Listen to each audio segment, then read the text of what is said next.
And then, without the dog, leaving is always difficult.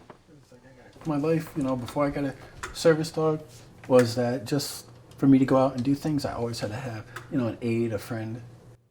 Just getting in and out of my apartment was difficult. I had to knock on the neighbor's door to close my door. Ryan Loosemore is among the less than 1% of the 49 million Americans with disabilities who have access to service dogs. But it wasn't easy for him to get it. I ended up in a wheelchair in 2003. I was on a bicycle and I went to go do a trick, and the bicycle turned and my neck slammed against the ground and shoulder, and I broke instantly. So from that moment, I was paralyzed and in a wheelchair. I always had to depend on people, rely on someone, especially if I dropped something that was out of reach.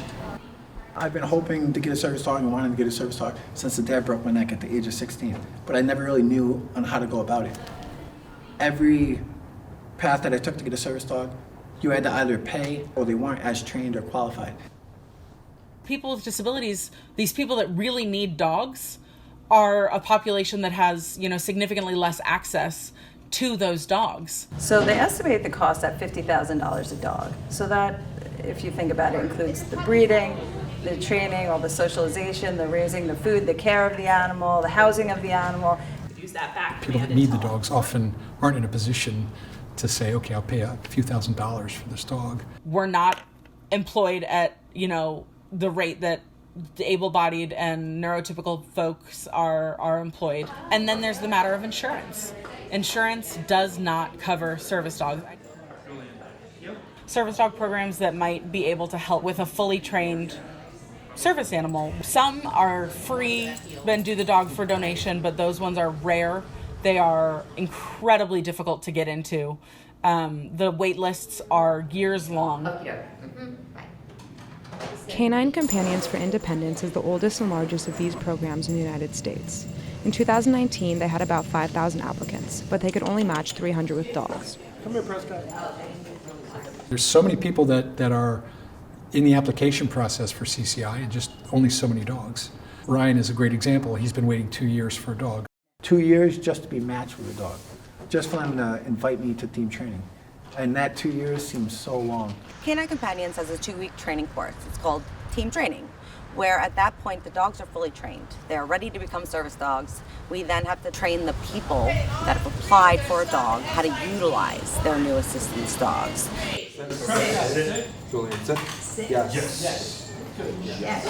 Our dogs are taught nearly 50 commands. So let's go. Some of the bigger commands that folks come to us is, picking up stuff they drop off on the ground. So get is that command. There's a party with that hairdryer. I can do it. There you go. You got it. You got it. So he's realizing how heavy it is. You got it, Jake. He's trying. Come on. Come on, Jake. That's it. Yep. You got Tell him, motivate him, and now just praise. Once he grabs it in his mouth, I want you to switch to praise. You got it. You got it, Jake. You got it. Good boy. Tug tells the dog to grab on to a training tool that we call a tug strap. They grab onto it and they pull so they can open up doors and drawers and cabinets.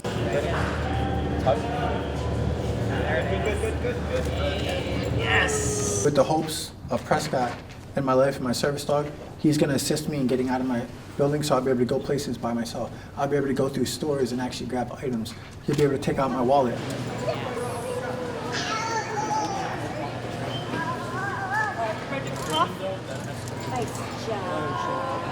I'll have more freedom and independence that I haven't really had in the last 15 to 16 years when I broke my neck. Side. Yeah.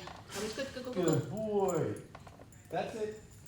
Yay, really nice. I feel anxious and excited about going home. It's going to be a change because the last 2 weeks we were all under the supervision and the guidance of our instructors. So if we had any questions, we could always go to them. Yes.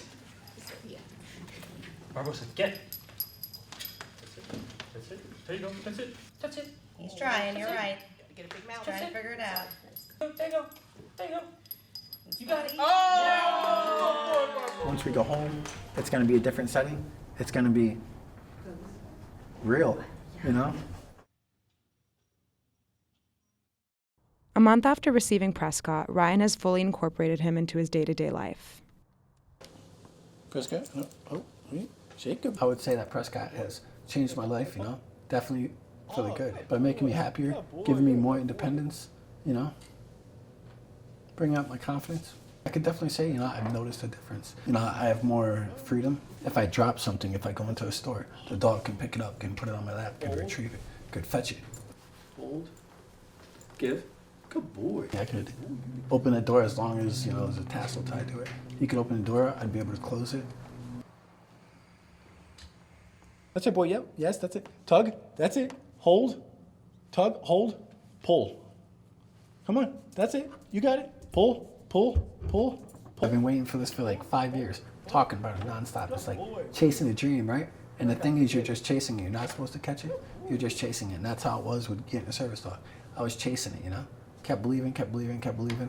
I was so impatient. There was a point where I'm like, I want to go just get a dog. But I'm like, if I go get a dog, it's not going to be trained like him.